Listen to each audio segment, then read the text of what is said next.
آواز the voice میں آپ کا خیر مقدم ہے۔ میں ہوں منصور الدین فریدی۔ آج بات کریں گے امریکہ کی، مگر یہ بات پاور یا سپر پاور کی نہیں، بات ہے امریکہ کے واحد صوفی بزرگ اور واحد درگاہ کی۔ جی ہاں، عام طور پر جب صوفی بزرگوں کی بات ہوتی ہے تو اس کا دائرہ بر صغیر تک محدود رہ جاتا ہے، لیکن یہ ہے امریکہ کے پہلے صوفی بزرگ کی کہانی، جنہیں امریکہ میں محمد رحیم باوا محی الدین قادری کے نام سے جانا جاتا ہے، جو سری لنکا سے امریکہ گئے تھے اور اپنے مریدوں اور عقیدت مندوں کے اصرار پر اسی سرزمین پر بس گئے تھے۔ امریکی ریاست فلاڈیلفیا میں چیسٹر کاؤنٹی میں ان کا مزار ہے، ایک خوبصورت سفید مزار جس کی عمارت سر و سبز میدان میں دور سے نظر آ جاتی ہے۔ بس فرق یہ ہے کہ بر صغیر کی طرح اس درگاہ پر روایتی پرچم یا پھول نظر نہیں آتے ہیں، اگرچہ امریکہ میں صوفیزم اس طرح نہیں جیسے بر صغیر میں ہے، لیکن عرس کے موقع پر چاہنے والے اپنے عقیدت کا اظہار کرنے چلے آتے ہیں۔ آئیے دیکھتے ہیں درگاہ کے کچھ ویڈیوز۔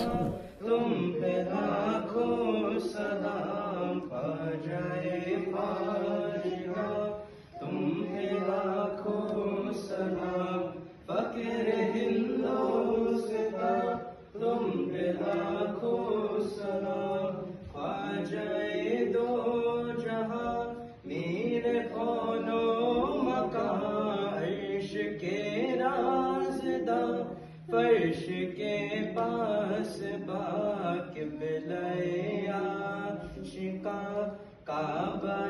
عارفہ، آسمان ولایت کے ماہ تمام، خواجہ خواجگاں تم پہ لاکھوں سلام، فقر ہندوستاں تم پہ لاکھوں سلام، ہے تمنا کہ اجمیر کو جائے ہم، تربت پاک پر خون برسائے ہم، رشک کرتے ہوئے وجد میں آئے ہم، ہو قبول عاجزانہ ہمارا سلام، خواجہ خواجگاں تم پہ لاکھوں سلام، فقر ہندوستاں تم پہ لاکھوں سلام، میرا اونچا ہمیشہ ستارہ رہے، زندگی بھر تمہارا سہارا رہے، دیدہ شوق محفل نظارہ رہے، اور اسی وقت آئے اجل کا پیام، خواجہ خواجگاں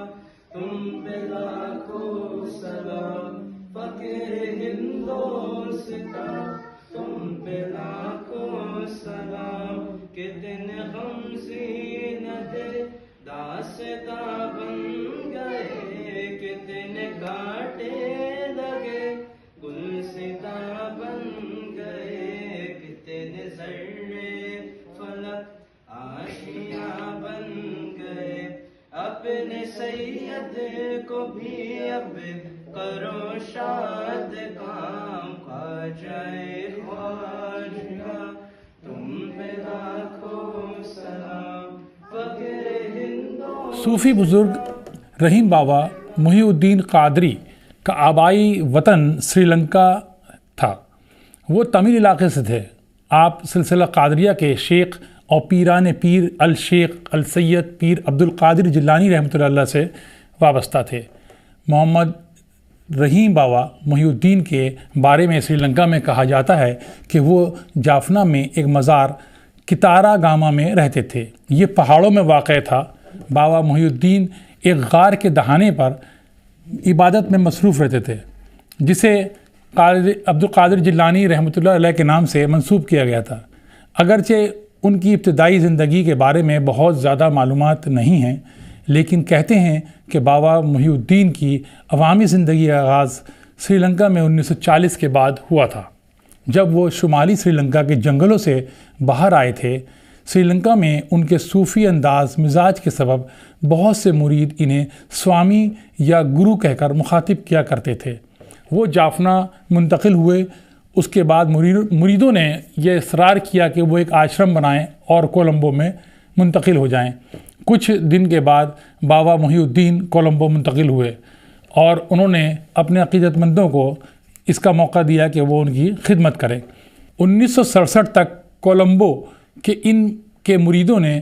صوفی اسٹڈی سرکل تشکیل دے دیا تھا جو زیادہ تر مسلمان تھے۔ اس سے قبل 1955 میں بابا محی الدین نے شمالی ساحل پر واقع ایک شہر میں ایک مسجد کی بنیاد رکھی تھی۔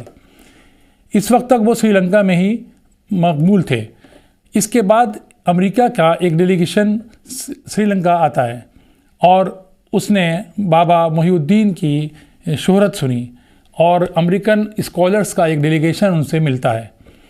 1970 میں اس واقعے کے بعد امریکہ سے محی الدین صاحب کو دعوت آتی ہے کہ وہ امریکہ آئیں۔ چنانچہ وہ اکتوبر 1971 میں امریکہ تشریف فرماتے ہیں۔ آپ صوفیانہ فکر و عمل کے امین اور اخلاص و محبت کی علامت تھے۔ یہی وجہ ہے کہ بابا محی الدین کی تعلیمات اور تبلیغ نے انہیں بہت جلد امریکہ میں ایک بڑے طبقے میں مقبول کر دیا تھا۔ تمل زبان پر عبور رکھنے والے صوفی بزرگ نے کئی ایسی کتابیں لکھی جن کے بارے میں امریکہ میں بہت شہرت ملی ان کتابوں کو اور ان کو مقبولیت بھی ملی۔ 1973 تک ان کے مریدوں کے ایک گروپ نے بابا محی الدین فیلوشپ قائم کی۔ سری لنکا کی طرح تمام مذہبی، سماجی اور نسلی پس منظر سے تعلق رکھنے والے لوگ ان کے مرید بن گئے تھے۔ امریکہ کے ساتھ کینیڈا، برطانیہ تک ان کی مقبولیت پھیل گئی تھی۔ مئی 1984 میں شیخ M.R. بابا محی الدین کی مسجد بابا محی الدین فیلوشپ قائم کی گئی۔ مسجد کی تعمیر میں 6 مہینے کا وقت لگا تھا اور تمام کام خود بابا محی الدین کی نگرانی اور ہدایت میں کیا گیا تھا۔ امریکہ کی یہ واحد درگاہ خوبصورت اور جدید طرز کی تعمیر کا شاہکار ہے، جس میں مسجد، مختصر لائبریری، کچن، اس کے ساتھ لنگر خانہ، جس کو اس کی ساخت اور حسن ترتیب کے اعتبار سے خوبصورت ڈائننگ ہال سے تعبیر کیا جانا زیادہ موزوں ہوگا۔ اعلیٰ قسم کے کیک، پیسٹریز، پیٹیز، شیرنی کے ساتھ کافی سامان دستیاب رہتا ہے جو وہاں مریدوں اور عقیدت مندوں کو پیش کیا جاتا ہے۔ ایک اہم بات یہ ہے کہ لنگر خانے میں کوئی باورچی اور نگراں نہیں ہوتا۔ خالص امریکی سٹائل میں سیلف سروس کے اصول کے مطابق زائرین از خود تیار شدہ کھانے کی اشیاء لاتے ہیں اور بناتے ہیں، آپس میں تقسیم کرتے ہیں، محبت و عقیدت سے وہاں پیش کرتے ہیں اور اپنی مرضی اور طبیعت کے مطابق کچن سے استفادہ حاصل کرتے ہیں، حاضری دیتے ہیں اور رخصت ہو جاتے ہیں۔ ایک دلچسپ قصہ اور کہانیاں ان کے بارے میں مشہور ہے، لیکن ہم آپ کو بتا دیں کہ بابا محی الدین نے اپنے پیروکاروں کو سبزی خوری کا زور دیا تھا۔ انہوں نے دی ٹیسٹی اکنامیکل کوک بک کی تنصیف کی تھی جو کہ 2 جلدوں پر مشتمل تھی اور سبزی خوری کے فوائد بیان کرتی ہے۔ امریکہ میں 1971 سے 1986 تک بابا محی الدین نے 25 سے زیادہ کتابیں لکھی جو 10,000 گھنٹے سے زیادہ کے آڈیو اور ویڈیو کی تحریری شکل تھی۔ اہم بات یہ ہے کہ امریکہ کے پہلے صوفی بزرگ کی درگاہ سماجی، علمی خدمات اور سرگرمیوں کے سبب توجہ کا مرکز ہے۔ مزار کے ارد گرد 100 ایکڑ زمین علمی و سماجی منصوبوں کے لیے ہے، جس میں گیسٹ ہاؤس، سرائے وغیرہ بطور خاص شامل ہیں۔ مسجد میں پنچگانہ نماز کے علاوہ اتوار کی صبح ہفتہ وار درس قرآن اور محفل ذکر کا اہتمام ہوتا ہے۔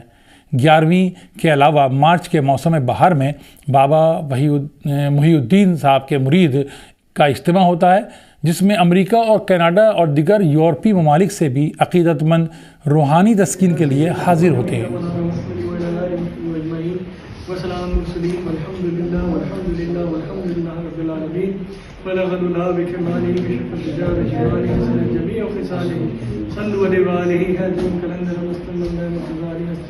پیشوائے تمام رندانن کے سگے کوئی شیری ازدارم مغردہ بے بلا استاد کشتی ضعیف آنو شکستارات کشتی بحق خواجہ عثمان ہارونی مدد کن یا معین الدین چشتی مدد کن یا معین الدین چشتی مدد کن یا معین الدین چشتی مدد کن یا بابا معین الدین مدد کن یا بابا رحیم معین الدین مدد کن یا بابا رحیم معین الدین یا الہی رب العالمین قرآن شریف کی تلاوت و ذکر و فکر کیا ہے یہاں پہ بارگاہ بابا محدین کے اندر جو سلام پیش کیا اللہ تعالیٰ اسے قبول فرما اس مجلس میں جتنے لوگ حاضر ہیں غیر حاضر ہیں سب کی حاضری قبول مقبول عطا فرما ایمان انسانیت اخلاق کے لیے جو دعائیں کری ہیں قبول مقبول عطا فرما یہاں مائیکل گرین صاحب کی بان میں برکت اور نور عطا فرما بابا محدین کے مزار پہ جو خدمات کرتے تمام بابا کے جو مریدین ہیں جو بابا کے جو خدمت گزار ہیں تمام جو فیملیز یہاں پہ حاضر ہیں سب کے حق میں دعا کرتے ہیں اللہ تعالیٰ قبول مقبول عطا فرما اپنے حبیب پیارے رسول حضرت محمد مصطفیٰ صلی اللہ علیہ وسلم کے بارگاہ رسالت میں سلام بھیجتے ہیں اللہ تعالیٰ قبول فرما اور جو لوگ یہاں پہ سفر کر کے آئے اپنے اپنے خطوں سے خیر آفشن کی جگہ پہنچے اور اس ملک میں عطا فرما کے کامیابی کامرانی عطا فرما انسانیت کی خدمت کا جذبہ عطا فرما خانگاہ نچش اہل بہش سب کے اللہ تعالیٰ قبول مقبول عطا فرما صحت تندرستی جان و سلامتی شفاعت عطا فرما اس نوجوان بچے کے لیے دعا کرتے ہیں اس کو صحت تندرستی جان و سلامتی شفاعت عطا فرما اس بھائی کے لیے بھی ہم دعا کرتے ہیں ان کو صحت تندرستی عطا فرمائے کامیابی دیں ان کے تمام والدین کو صبر جمیل عطا فرمائے کامیابی سے خوشیوں کے ساتھ جو خدمات کرنا ہے کامیابی ترقی عطا فرما یا الہی رب العالمین ہم سب کے دلوں کو اسی طرح ایک دوسرے سے متاثر اور مطمئن عطا فرما احمد محدین جو بابا کی خاص خدمت میں لگے اور تمام جو شیخ مریم یہاں پہ جتنے یہاں پہ حاضر ہیں یہاں جتنے بھی لوگ جتنے بھی لوگ یہاں پہ حاضر ہیں جو غیر حاضر ہیں تب بابا محدود فیلوشپ میں جو بھی دعائیں کری ہیں سال بھر اس کی برکت عطا فرما ان اللہ و ملائکتہ یصلون علی النبی یا ایھا الذین آمنوا صلوا علیہ وسلم تسلیما اللهم صل علی سیدنا محمد وعلى آلہ وصحبہ وسلم المرسلین والحمد للہ رب العالمین سبحان رب العزۃ عما یصفون وسلام علی المرسلین والحمد للہ والحمد للہ والحمد للہ رب العالمین وحق لا الہ الا اللہ محمد رسول اللہ صلی اللہ علیہ وسلم. اس مقام پر مستقبل قریب میں ایک بڑے اسلامک سینٹر اور اسلامک اسکول کے قیام سمیت دیگر علمی اور دینی تعلیمی منصوبے شامل کیے گئے ہیں. تو یہ تھی کہانی بابا محی الدین قادری کی، امریکہ کے واحد صوفی اور ان کی واحد درگاہ کی کہانی. آپ اور ہم آج تک بر صغیر کے صوفیوں کی کہانی سنتے آئے ہیں، لیکن صوفیوں کا یہ سلسلہ دنیا کے کونے کونے تک پھیل چکا ہے اور ان کی تعلیمات کہیں نہ کہیں صوفیزم کو فروغ دے رہی ہیں. یہ پیشکش آپ کو کیسی لگی ہمیں ضرور بتائیے گا، اور اگر آپ کو پسند آئی تو اس کو لائک کریں اور سبسکرائب کریں. فی الحال اتنا ہی، الوداع.